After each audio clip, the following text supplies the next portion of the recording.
We are back, the Bearded Bros Golf Show, and I feel like we have a pretty good show for you guys today. Talking about Rickie Fowler, his win at the Rocket Mortgage Classic, the hottest putter on tour. LPGA sits down for the week, and Bernhard Langer still out here anchoring his putter years after the ban. Um, yeah, I'm Rod. And I'm Marcus. So, topic of the day, of course, Rickie Fowler. We've talked about him. It feels like for weeks and weeks at this point. The game trending in the right direction, the swing change really paying dividends. Seeing him at the Definitely. top of leaderboards, seeing a smile on his face for the first time, and what feels like a long time as well. Able to pull out the title today in a three-way playoff with Adam Hadwin and Colin Morikawa. What do you think of Rickie Fowler finally crossing the finish line? A couple weeks out from the U.S. Open and contending there. Yeah, I mean, it was just another feel good story. I mean, everybody wants to see Ricky win. I mean, it had been something crazy like 4.5 years since he last won. So, again, just a very good story for the tour and for him personally. After the struggles, the official world golf ranking slide, like everything coming full circle. He's back top 50. He's automatically qualifying for a lot of majors now. And then, of course, with his placement and stuff in the U.S. Open, he'll be like pretty much exempt into the next majors for next year as well. So I think Yeah, he's back on board. I mean, and of course he's trending the right way, as we always say with these golfers. So I think it'll be good because he's a good win player as well. So hopefully he can take that, get some momentum with the Scottish Open, get acclimated to the time change and everything ahead of the Open and everything that week after that. So yeah, I mean, I think it's a really good story, and just of course, like you said, I mean, just a lot of pressure that got alleviated off my man. So really, really good story. yeah, and I think this week actually clinches his spot into the Ryder Cup. There's not many players that have played better golf than Rickie Fowler this year. Even though No, this is only his first win, I mean, you can look at maybe John Rahm, Scotty Scheffler, Rory McIlroy, Wyndham Clark. There's only a handful of others that have been contending on the level that he's been able to contend. And yeah, from a popularity standpoint, only Rickie Fowler can get grown men in their 40s to wear an orange, polo with their guts hanging out. right. He's just got that kind of pull. And just seeing, Yeah, the young kids still loving Rickie, even though he's getting up there in age, has a whole family at this point. But it's just really good to see a good guy being able to, kind of overcome some of those demons, get his first win in quite some time, and kind of highlighting, what has just kind of been a constant rise over the last few weeks in the standings. So kudo to agree. him. He's a good dude, always out there signing autographs. So well deserved on his end. Definitely, One definitely. thing that I want to kind of transition over to is putters, and Rickie's sporting the Odyssey Versa Jailbird putter. It came up a couple of weeks ago when him and Wyndham Clark were in the final round together. Or not final round, but just playing together, third round, and just the big story was about this Odyssey putter that Wyndham Clark had not abandoned, excuse me, had picked up and started playing with after seeing Rickie holing a ton of putts in a muddy game at the Medalist. And so this putter has made headlines. It's a 10-year-old putter. And I'm going to play this little clip here just that I put together regarding this putter. And it first coming up online 10 years ago on YouTube. Let's see, 9 years ago, and where YouTube estimates it's kind of just like a mallet, with that, jailbird pattern. Looks like Ricky's got some modifications on his. I mean, it's nothing super special, right? It's their Versa pattern. It's all about the visuals, having the perpendicular line to the face of the Yep. club. What do you think about this putter, man? What do you think about it getting so popular and winning the last 3 weeks with Wyndham Clark, um, Keegan Bradley last week, and Rickie Fowler this week? putting people at the top of leaderboards? What do you think?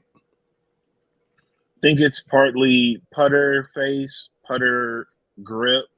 Because I mean, again, you're talking about guys that pretty much have changed their style. Keegan Bradley going to more of the arm anchor, so he needed a longer grip. Then, of course, that face probably looks good to him. And I had a white hot putter myself, and it was like kind of like a custom O Works, but it was blacked out. The face was so receptive, it was so soft, and I felt like I did a lot of good putting with that. RIP to that. It's still in good hands. I've not sold that thing because it's such a good putter. It's on. Like Is I it don't. on loan to somebody, or do you still have it? It's on loan. It's on loan to somebody that just needed a helping hand, and he has been holding putts with it. So shout out to my boy Grant. Um, True. He's a young guy, but he's into the game now. So like always trying to grow the game. But I definitely love that face, and I think just like what you said, that probably the visual look of it, where it can just feel like they don't have to watch the putter go back. It can just kind of color blend and looks straight back to straight through for him. So I think when you've been playing golf at that level for so long, it's all about what looks good to you. It doesn't really matter how it's built or what it looks like. What matters is how it looks to your eye. And I think for Rickie, who pretty much brought it back, some people saw it too and was like, oh well, I mean, if he can bring back old putters, I can too. And you see the success in it. Right. So, it's crazy, but definitely a good I look. almost I almost think that changing putters out, not frequently, but every 1 or 2 years refreshes the look for you. I don't know Definitely, if yeah. you have a look or just something that you like to visually see, but changing it up. I think it can get a little bit stale. Putting's one of those things where, um, I don't know. Like I've changed putters in the last year, and I think it No, I agree. initially helped as well. And then, I'm like, okay, I might go back to what I had before, or look into getting a different putter, just a style. I have a certain style that I like, but maybe just a different look. So maybe it's that, I know this thing is hot right now. Just guys changing it out. You hear about guys having putters, for their entire career. You look at a Tiger Woods, people playing that Scotty, Cameron Newport for their entire career just because they like that bladed look. But what if they changed it Yeah. up and got hot and we saw people doing that versus just kind of relying on the familiar? I'd be interested to see or see a study case on changing up your putter view and how it helps kind of just bring your attention back to the putting green and tighten it up a little bit. So Yeah. anyway, I posted a what's in the bag earlier in the week, and the last thing that I kind of signed off with was talking about going and getting a proper putting fitting, which you saw and commented on. What are your views on putter fitting? What's the best way to go about it? And do you need a professional to provide input to get the best putter in your bag? Yeah, I would feel like you do kind of need just a little helping hand with the putter, but the putter is so personalized nowadays that I feel like it's more of a first you got to understand what your putting stroke is.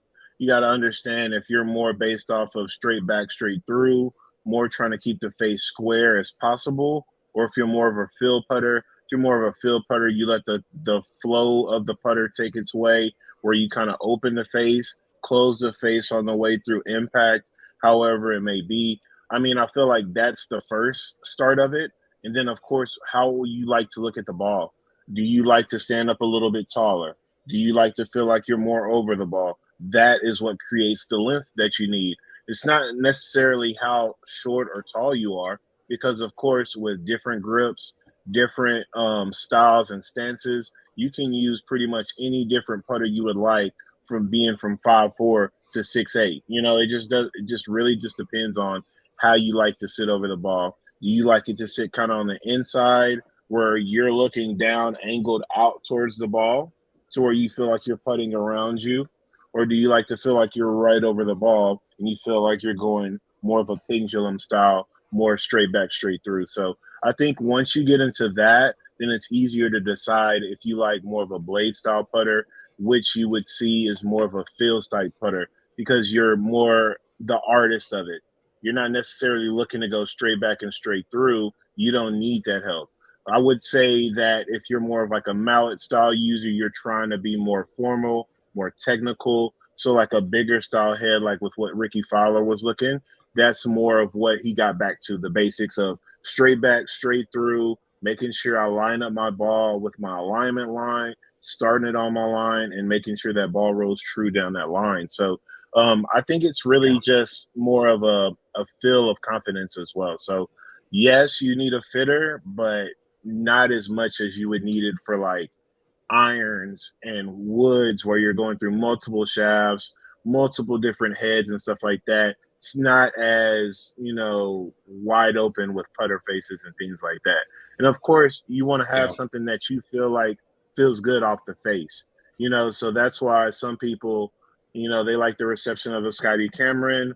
I personally like a softer face, so like the milled cuts and such like that are firmer. I don't necessarily gravitate towards. They're doing a better job of making it a little bit more receptive off the putter. But me personally, like right now, I'm gaming a Time 4. I mean, a Cushion 4. I apologize from Ping. And then the face is so receptive. Before that, I used the Time 2 because the face was so soft. I felt like my distance control was great, and I felt like I Hmm. always kind of had a feel of where my line was anyway, so I didn't really need the lineup help or the alignment, kind of like cheat. So I definitely have tried to, kind of gravitate more towards like a open face, like a feel side putter. So it has a lot of toe Yeah. hang. So yeah, that's what I think about putters, boss. While we're talking about putters, kind of a segue after that breakdown there is Bernhard Langer, who won the U.S. Senior Open. I think his 12th major on the senior tour, all time winningest player on the senior tour as of today as well. Still doing it at age 65, and also still anchoring his putter, from what I can tell, years after the anchored ban. There's very little space in between his, polo and where his hand lies. I'm going to pull up some Yeah, pictures here. The first one that's going to display is going to be Adam Scott. So this is coming up here. Let this come up. Should be here in a sec. So I don't know how big it's going to show up on the screen, but you can see very little space in between Adam Scott's hand and that polo, and they also reference Bernard Langer in this article. Let me find that picture of Adam Scott. Hopefully, the internet cooperates here, and not really. So let me jump back here. Um, it's just I don't know, man. Let me find a photo of Bernard Langer. Here's a little bit of space, maybe. I don't know, man. What do you think? I don't know. It's always been questionable for both of those guys, and kind of seeing if he's still kind of playing by the old rules. Clearly, no one's calling him out on from a rules perspective, but yeah, you don't know what the conversation's like in the locker room, and if people right. are saying That things and cheating. players are. I can't believe this. They I, just I they just letting him get away with this. I think that he's getting away with it. I think Adam I, Scott's getting away with it. I mean, both of them clearly have the yips and have some kind of putting issue with nerves or whatnot, but they're, mhm. neither one of them are great putters consistently. But the rules are the rules. So, what do you think about both of their techniques, and are they both kind of playing with fire? I think they are. I think they're definitely still. It's very sus. It's very, very like very minimal if it is not touching. But like, Yeah. and then you also got to toss in Marcel Seam because Marcel Seam still he does still use that little broom putter too. Like I don't even know what you call those things, man. Those they're so big and I mean, didn't you use it for like your when you have to take drops and stuff too, it's like, I mean, I didn't if even I got think a about that. 5 foot window, if I got a 5 foot window now for my putter, yeah, I'm gonna I guess use that that. does make. I guess that does Yeah. make sense. That might even make a case for carrying two putters, even if you don't use it, just to be able to extend out your Hmm. drop window. I didn't even think about the one thing that I do think about is traveling. Um, you You know, got to detach on it. Yeah, airlines. like Yeah, I don't know. That's crazy. it's longer than your driver. Like, how do you set up your bag? How does that work? Are you going individually like a step ladder up now? Like, I don't know. Yeah. And I'm not a super stickler on the rules of golf. I think there's some rules that should be more liberal and have a broader interpretation. I think I read an article the other day about um, the elimination of like white stakes on golf courses. I didn't really dig in too much, but the out of bounds stakes, I was like, I don't know Yeah, about that one. But I think yeah, there's definitely some ways that the rules can be loosened, but clearly anchoring the putter against your chest provides an advantage that other golfers don't have, to kind of cut out the pendulum or smooth out the pendulum stroke and just kind of letting it flow, especially if you have yeah. some shaky hands or whatnot. Remind me, does Webb Simpson still use this as well?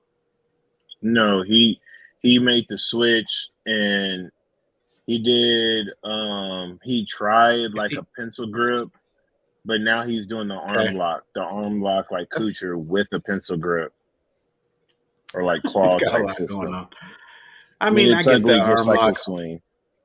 Yeah, the arm lock is also kind of questionable. I mean, I get it. It's not the same as anchoring against your chest, where you just have to really have that one point of contact with not point of contact, but Yeah, just where your right hand's flowing the club. The arm lock seems like it completely takes that out as well, but there's been less chatter about that over the years, and so it's if it sticks, it sticks. But I'm really hoping, not that I have anything personal against Bernhard Langer or Adam Scott, but um, damn, if everybody else has got to play by those rules, so should you.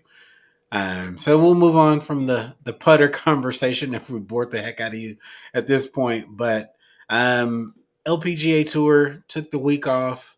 Upcoming this week, they have the U.S. Open, their third major of the year at Pebble Beach yep, Golf Links, and so major venue, big time for them. This is their second, really major in like 3 weeks, and then another big venue, Baltusrol, a couple weeks ago. Big time stuff. I mean, I'm really impressed with their venue selection, but I do question them taking a week off before a major and not giving players the opportunity to tee it up. I mean, at the end of the day, prior to the Open, there's going to be a PGA Tour event, there's going to be a DP World Tour event. So players can get whatever flavor of golf they want in the next couple of weeks for the men going into the British Open, but the ladies don't get that same advantage. We talked about them making mistakes last week, and just overall, they do two steps forward and one step back. What are your thoughts on taking a week off before a major and not giving the athletes a chance to kind of tune up for the event?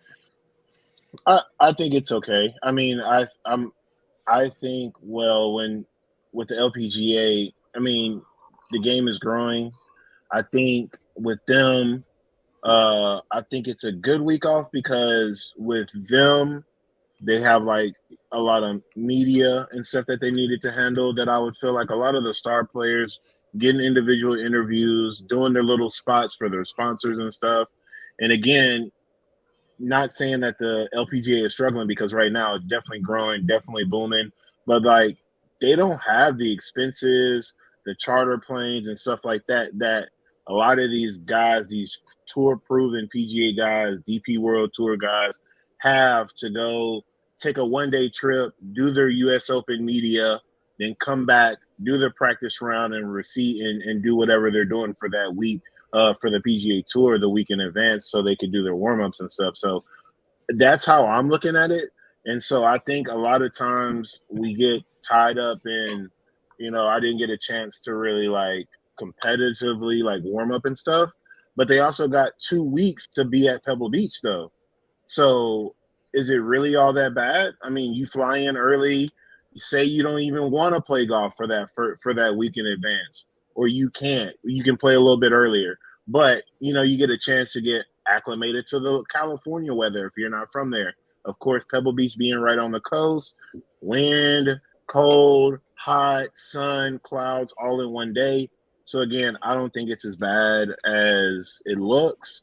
Definitely looks it's surface level definitely kind of strange because it's like, why y'all not playing? But at the same time, Yeah. you gotta think about expenses and stuff, and they not being able to, yo, we got this LPGA event in Texas, but I need y'all to fly to Cali, do these 2 days of media availability, then go on back and you can Yeah, do whatever you need to do. but to me, that's strategy and long term thinking. So all your points very valid.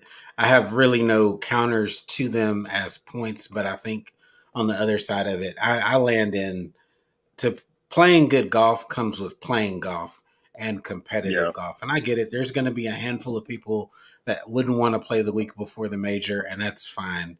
But you do have people that want to get competitive reps in where something is on the line, pressure is, built up. And I know it's hard if yeah, let's say you won the week before to go into a major and try to win back to back weeks. I get that perspective. But if you were in the top 10 or had a chance to at least compete for the win, I think just makes sense to me. And then also think about the players that don't qualify for the hmm U.S. Open.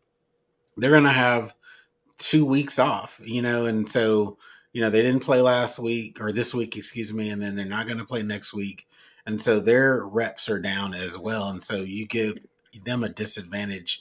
And it's the same thing with the Scottish, right? The PGA Tour, or yeah, excuse me, DP plans that tournament every year before the Open, and so it's a strategy. You set up yeah, your players for success, and there's prep required. And I get it. U.S. Opens are unique in that the venue moves around. It's not, let's say, like a link style as it's going to be on the men's side in a couple of weeks. I get it. yeah, There's a different style of golf, but I don't know. It just stood out as a glaring miss. And I know they have weeks that are open for them when they're competing against majors for the men and whatnot. But it just seemed, hey, you could do better by your players, and that's really what my thought process is around it. But let's see. We'll see how they compete. We'll see how sharp the games are, or if round one is a bit of a struggle as people kind of knock off the rust and get back in gaming shape, or if they've been able to get enough reps in over the last couple of weeks to kind of yeah. keep their games tidy. We'll see. Who the heck knows where that will go.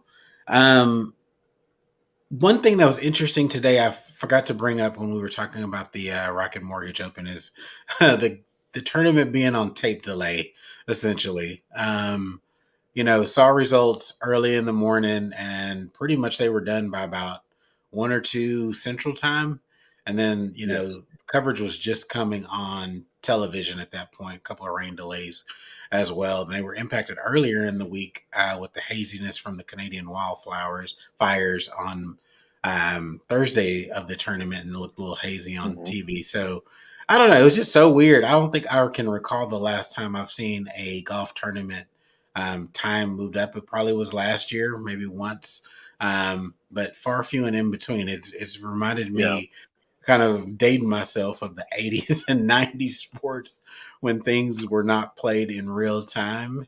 I don't know. It felt weird knowing the results and then not getting to actually see them on TV until later, unless you kind of searched out some Right. of the streaming options that were available. What were your thoughts on knowing the results well in advance of coverage? I know you didn't get a chance to catch a lot of the replay, but what are your feelings around a random replay of or a tape delay? It. I mean, networks got to do what they got to do, but it's always a bad look to me. I mean, one of the, I mean, it's like, even if you give us just like a little snippet or a paid programming, like, yo, like, hey, like, we were going to pre record, but we got a live playoff. Like, let's just at least recap it and then show you the playoff live and then go back and replay from there once you get your TV spot. But I don't know. I just don't. I don't know. Like, I mean, I feel like All they the apps should were be sending able out to. Go ahead. all the apps were sending out alerts as soon as it was over in real time. So I got an alert from PGA Tour, and I got an alert from ESPN about the conclusion of the tournament and how it Right. ended in the playoff. I don't know. It was just like kind of frustrating. I feel like there should be better coordination, at least of the messaging and sending out alerts like that if you know it has to be on tape delay. Um, I don't know. Yeah. Maybe I'm just being nitpicky. First world problems probably, but it just was weird to know 2 hours, 3 hours before you're sitting down and really watching it in real time and Right. having all the information. And hell, they were even showing clips on both apps. So I let mean, me not, even if you're on Twitter, PGA Tour was giving live updates. I mean, like they were talking about, they gave the leaderboard, they gave the live links to that and stuff like that. But it's like I don't want to have to like just search out a CBS stream for the golf. Like, bro, just move the coverage up. What you got going on CBS Live on Sunday, anyways? Like, I feel like y'all should have like yeah, some of this stuff kind of allocated. You don't do much on Sundays, anyways. It's a lot of pre-recorded or tape stuff, anyways. Like, let's be able yeah, to do the live sports live, and then we can just move around after that. 60 Minutes is still gonna come on at 5 p.m. CST. Like, what are we talking about? right, We ain't missing that. What? yeah, Come you're on. right. Anyway, so speaking of apps and early alerts, I wanted to talk a little bit. I don't know about, I was navigating, I've downloaded, I have never used the PGA Tour app. I always heard it was bad, but, and using it the last few weeks and just kind of digging around, poking around, there's a lot of good information on the app. And it got me thinking about, Mm-hmm. across the world of golf, what are some of the best and most useful apps on our phones that we use for golf? So Yeah, um, I was just, yeah, like I said, just super interested. The thumbnail for today's, show is actually my screen cap. And so long known, the Masters app is literally the best golf app that exists in terms of coverage and information. And, every week of the Masters, that app is the star of the show. And you don't ever definitely. have to really even turn on the TV to be able to get the free coverage, see featured groups, et cetera, et cetera. Also on my phone, of course, I use the Arcos system for tracking my stats and my game. For my group play, we use an app called the Grint. The Gen app as well, just to be able to keep track of my handicap, which also ties in to the Grint because that's how we compete based on handicap skins, etc. Um, Golf Channel, I'm still, even though they keep trying to get me to go to the NBC, sports app, Golf Channel app, still undefeated as well in terms of information stories from the Golf Channel. I don't know why NBC is trying to kill that app off so badly and not really supporting the alternative. As well as, what other app do I keep that's important to me? While I'm looking that up, what are some apps on your phone that you use for golf that are heavy?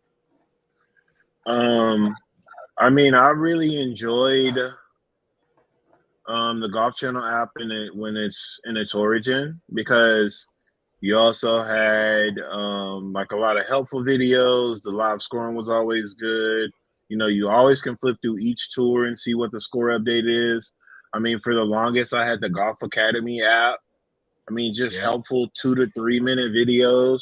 As far as like GPS and things like that, I use SkyDroid. It was a one-time pay, and it was the best app as far as GPS, front, middle, back, layups to like hazards and everything. I mean, like this thing was extensive. And then if you wanted to, don't get me wrong, you could do the satellite view. It's kind of janky because it always looked, Yeah. didn't matter how green the course was, it always looked like a goat pasture on the satellite view. It did It not it matter. showed Like it showed the winter view, the Google Earth from the winter. exactly. It showed light green, a lot of this dirt. Like it was like I don't even know how this is possible. But yeah, My app just so like that. I remember SkyDroid, but my app that's hmm parallel to that is one called Golf Pad, and it was the same thing. And it's come. They're still functional. Um, yeah, I just have. It's not even a bad. That's still a good app. And there was a one same right. It thing. is still a great app. Lifetime pay, and I could still go back to it, and they've continued to add features and whatnot. But I remember the exact same thing. Similar features, flyovers, battery. The problem with hmm a lot of the ones that you use when you're playing is their battery drains, whether it be your Yeah, they phone or just your sap. watch. But a couple of others that I use pretty frequently is Golf Now, for online booking. If I don't, just because of the fees, I don't use it a ton. I just use it to see what's available. Their Yeah, engines a little bit better than having to jump around to multiple course websites. So yeah, I mean, I don't know. There's just so many good apps out there. PGA Championship usually offers up a half decent app. US Open as well. Just to kind of supplement when those events roll around. Any other big yeah. ones on your list? I mean, Jen, of course, got to keep the handicap right. Got to keep it tight. Uh, not Do really. I you mean, correct I'm pretty much. question? Do you manually enter your gen numbers in, or do they feed in from a different app that you use? I manually put mine in my gen. I manually put it in the app. I do the stats through there as well. That's why I don't use a lot of different apps now because it gives me the option. If I just want to like, if like I put in a round from like a week ago or something where I forgot to put it in, then I'll just put in the overall numbers that I remember. It's you put Yeah, front nine score, back nine score, total, save it that way. But usually I try to do it day of because in my head I'm already visually remembering what I did on each hole, so I already know how it's right. gonna go. Even if I don't, you know me, even if I don't take my score, I'm always thinking about, oh, so I had this on this hole, right? So I'm like around this, and then it's like I was in this fairway, and it's like you just barely off. Da, da, da, da, da. So like that's usually what I use. So I try to be more in the moment now, and then as far as like tutorials and stuff, I just go straight to YouTube or I'll just, hit up a few of my, I don't even mean the clout, but like a few of my PGA professionals that look at my swing and they just give me pointers and stuff. So that's pretty much Mhm. me now. And then, yeah, if I just like a couple of times battery's been out, rangefinder's been on the fritz or whatever, and I just pull out SkyDroid or whatever. Sat my battery to about like half a 50% or whatever, and then going about my Yeah. business. But yeah, usually I'm more. You know what? I know you remember the Nike Golf app was fantastic for everything. It was all under one umbrella, and Yeah. they just took it away from us. They just took So it away you know from us. what? Right now, with social media being what it was, Nike app was ahead of its time, where you could post a photo, Completely. from that you took during the round, overlay it with your score or whatever, some feature, right, and then just Good put it out there. graphics. Oh, it was so good, and then they just killed Boy, it. It's like, I completely know, took it away from us. I still have it on my yeah, phone, right? It's still in my sports apps with the little but it can't. iCloud bubble just in case. Just Oh, in in case case. it comes back or something. But it was so good. I mean, it would be killing it right now, but I get it. They had Nike infomercials on after that joint. yeah, after segueing away from the equipment game, I guess they felt like you know they only want to throw so much money into golf, and they still Right. continue to kill it, of course, with apparel and the shoes and whatnot. But yeah, that damn app, I loved it. I mean, it was like peak 2015, off the I mean, chain on serious. both I mean, serious. One both stop shop. iOS and Android. So cool. So now, this is totally away from golf, but crazy NBA free agent stuff happening this week, man. Right. What are your thoughts on Mavericks securing Kyrie Irving, our team, not blowing their 2 first-round picks that they spent to get him Yeah. in the building? What do you think about him coming back? Um, Kyrie coming back isn't bad. Still alleviates some of the pressure off of Luka. I mean, from what I've been seeing, Luka's gonna come back in shape, a little bit more serious about the game anyway. So I think that could be a two-headed monster. I mean, Derek Lively, great pickup. I mean, the other guy, his name is really vacating my mind right now, but shout out to him because he's like, they said his like, I'm not even gonna butcher it, but like, shout out to him. Okay, He's like a Haitian guy or something like that because he was speaking like patois or something in his like Twitter profile. I don't know. we'll Anyways, we'll see. Yeah, we'll see. We dropped off Bertans' contract. Thankful for that. Um, I think we re-signed Dwight Powell as in a mentor role for cheap. Okay with that. yeah. You think? Christian Yeah, Wood you need contract to. off the You need books. some minutes. You need some minutes off the bench from Dwight Powell. I'll give you some energy. Get out Energy, there for pick and 5 to 10 roll, minutes. always a great rim runner. Oh, 100%. 100%. And I think last thing, just need to get JaVale McGee out the building like he's done. He's like he got the you know what I'm saying? He's sitting on the bench with the pad, the LeBron pad, but also the heat belt to keep his back warm. He got the heating pad on the knees like JaVale, like you got two of them things now, bro. Like you can ride off into the sunset. You need to be like a Jared Dudley. Like you need to be like a player assistant. You just need to find your way to stay in the league some way. And you can do that because now you're respected. You're not in Shaqtin' the Fool anymore. You're past that. You're a two-time champion. Okay, Like you you're giving JaVale okay, you giving JaVale too much run. What other bro. moves across the league? What other I'm not moves even across trying the to league? jack ride. I know. What other moves across the league caught your eye? One thing that I think was inevitable is Damian Lillard asking for a trade out of Portland. Yes. What other big moves do you think? Where do you think he ends up at the end of the day? Hopefully he goes to Miami. I don't know if Yeesh. they'll have the right. I mean, him and Jimmy and Bam is going to be good. It's just a matter of what they're going to give up. And apparently, Tyler Hero's going to be in that deal, which isn't good for them because Gabe Vincent signed wherever. I mean, you're not going to build around Max Strus as your secondary guard and stuff. He's a great backup. He's not going to start though, like he shouldn't. Yeah. But I mean, I don't see the only other team that he even wants to go to would be Brooklyn, and who they going to give up? They ain't even got nobody. I mean, they're gonna give up picks, but that's it.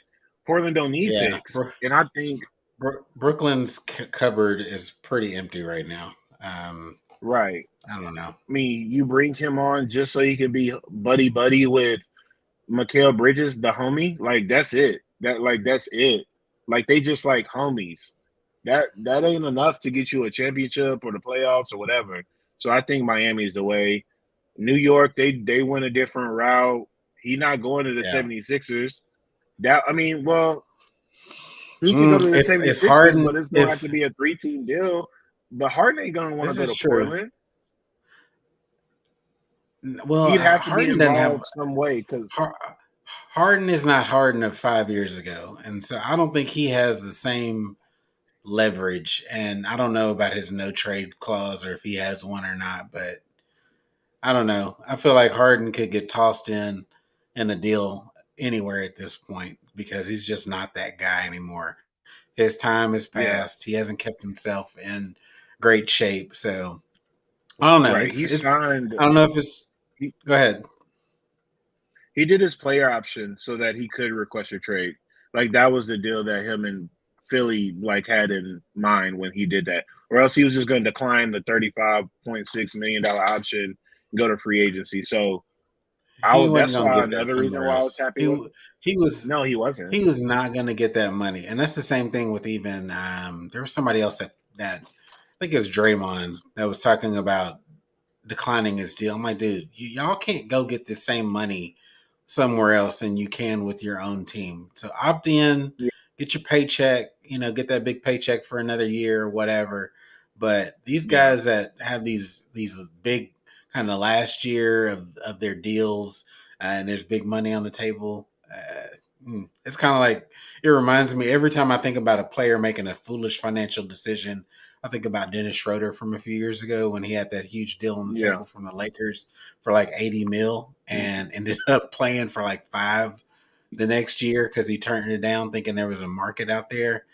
Yep. The ego can be something crazy. So Right. I mean, but then you look at situations like freaking the reason why, as soon as it happened that night, you automatically knew why Dame requested to trade.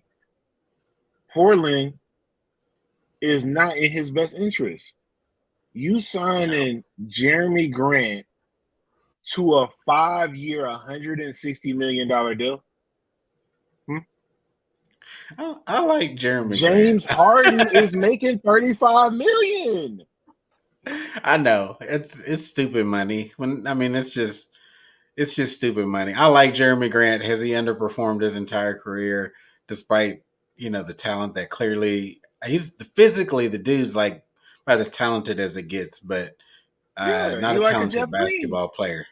Yeah, super athlete, just not a great basketball player. So yeah, I mean that's the next kind of big domino to fall before this all this free agency stuff kind of the signings will come in here. I think the end of this Yeah, week, so we'll get to see where people finally land. Of course, all these deals are going on in the background, but yeah. been pretty heavy on the rumor mill. Kyrie was trying to definitely you know He was stirring leverage it his many up. He was years. coming back to Dallas. Yeah. Yeah. Uh, So we got a question. We got a question. What do y'all think about all the layoffs going on at ESPN? Um, just from a business side, I'll answer this from my perspective. Companies, there's just a lot of money that are tied up in these kind of long term contracts with their on air talent, and so you can see a lot of the people that are being cut are long termers that are probably making pretty big sums of money, and they're yeah, gonna kind of then shift to not lesser known talent because you hear about JJ Redick kind of stepping into some of these roles, and his voice and profile has been continuing to grow over the last couple of years, but he yeah. probably doesn't have some crazy contract. So I think it's really all about money. With Disney losing, being the parent company, losing a ton of money, and just trying to figure out how to remonetize ESPN. With just so much going on in the entertainment space and people not Right. sitting down like for appointment viewing anymore, they're just having to figure out different ways to get revenue out of this thing. So I think we're going to see this across the board. You see, where I was complaining about the Golf Channel app going away. You saw cuts from them. At different points in times, they're just figuring out where to cut the fat, whether that's talent or additional resources that they're putting out. So that's just my thought on it. Yeah, I think I mean, it's just, I mean, to piggyback off of what you said, it's just really, unfortunately, a failing industry. There's just not a lot of time for people to just sit around and watch Sports Center 3 or 4 hours out the day anymore. Live sports isn't that captivating anymore. I mean, you can get your highlights on YouTube. You can get these live streams. You can get all these quick one hitters. And nowadays, people just want to listen. So they're going to go to the podcast after the fact. And then, just like what happens, we do from time to time, things happen right away. So just like what you were doing on your channel, you go straight to it, cover it on your own. Like people are doing that now. We don't have time to sit around and watch Scott Van Pelt, Neil Everett, Stan Verrett come with their quick one-liners and stuff like that. The journalism isn't leaving. people still want to read. People still want to have these articles come out about the sports stories. We just don't have time to just watch an hour with infomercials about stuff we can get in 5 minutes off the internet right then and there. So Yeah. I just think, I, unfortunately, it's a I, failing industry. You're just looking for I ways to think cut costs. if I think companies clearly everything is going to streaming, right? So like we've cut the cord Right, at my house. We do YouTube TV, but also like pretty much the bulk of my time is spent on YouTube itself, watching content right, on demand. And like you said, I think that's the kind of the wave at this point. And so, ESPN's not been great about republishing their content, to YouTube and kind of smaller snippets and packages. And I think, they're trying to figure out how to transition their model away. What they pay Scott Van Pelt is probably some ridiculous number. And I literally, whether it's you have a family or other obligations, I don't tune into Sports Center at all. I at all. honestly, if I see it come on at the end of a show or at the end of a game, I flip the TV off and I move on with my day. Like it used to be cool. I don't know, man. It's just something about you prioritizing your time, and so I don't watch as much Golf Channel that's extra outside of the actual coverage. I'll watch it a little bit more than I'll watch just traditional Sports Center, but yeah, my needs are very tailored, and I go directly to the Right. ESPN app and watch a clip from there and kind of catch whatever. But sitting down to watch Sports Center I used to watch Sports Center like 2 hours in a row. Like they would come Yeah. on, and then I would watch the Catch the replay. top I haven't. 10. Yeah, 100%. I can't tell you the last time I did that, and so that's just Not on honestly purpose. where not on purpose. No, might fall asleep, wake up, watch it or Right. whatever. But Is that Scott Van yeah, Pelt? it's just Nah, man, let me change this. Ugh. and no shade to him. I like Scott Van Pelt, but Right. Very again, entertaining. your priorities change, and I think that's what you're seeing with all these layoffs across the board. And I don't think it's stopping anytime soon. You're going to see this in Agreed. all kinds of media spheres, no matter what your favorite sport is, or you see. I'm interested to see what's going to happen with Fox Sports or Fox Sports One with Shannon Sharp leaving. The show that he was doing with Skip Bayless. Does that format do they find somebody else to kind of go head to head, or does that format decide to die? The whole Right. debate bros type of deal. I just think honestly, entertainment and how we spend our time with sports is changing completely. As generations like ours, millennials, are getting older, and that was driving a lot of. We came of age during the ESPN days.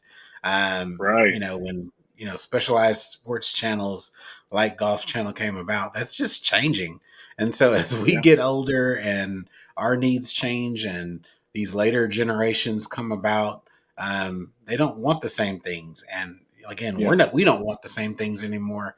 So it'll be very interesting how all these things kind of play out in the coming years. Yeah. But yeah, we're definitely seeing the results of,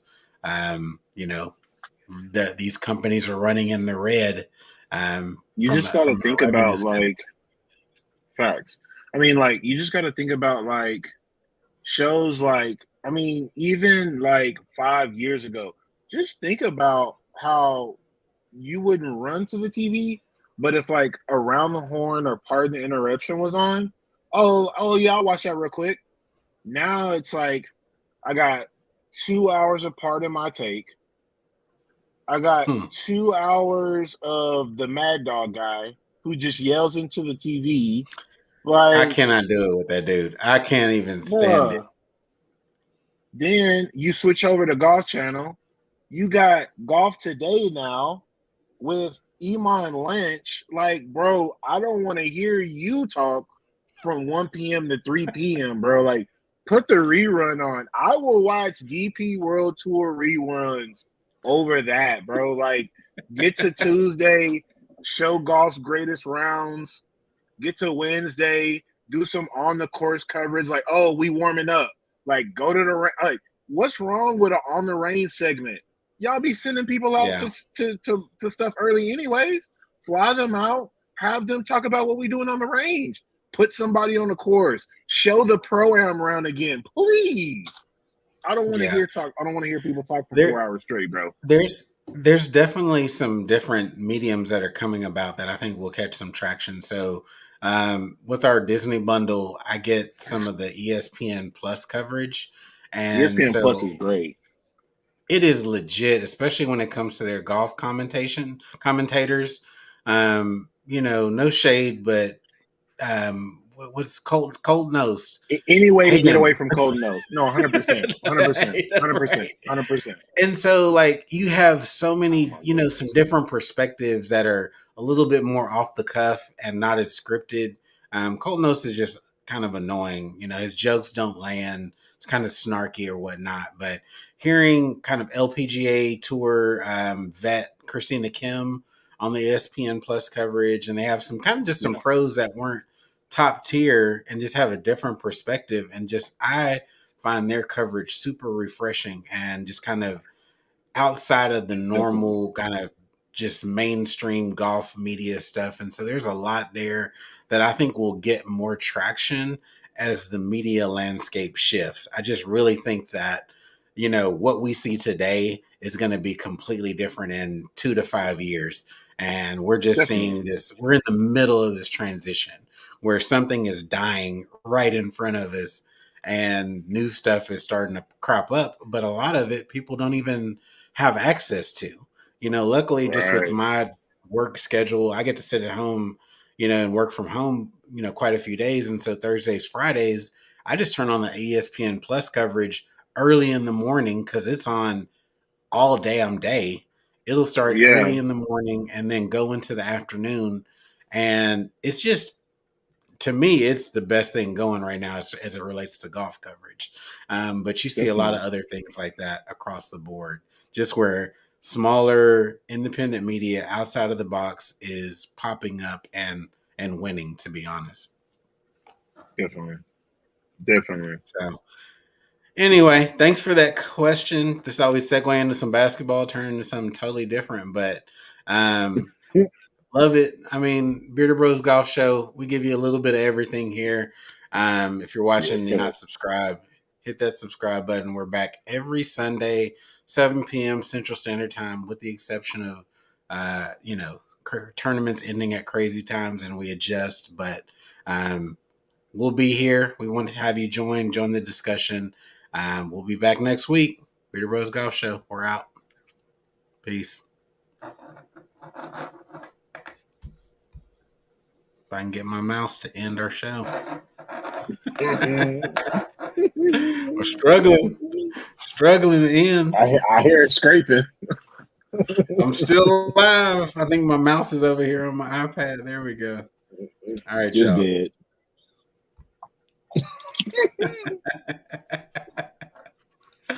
Later. This is legit.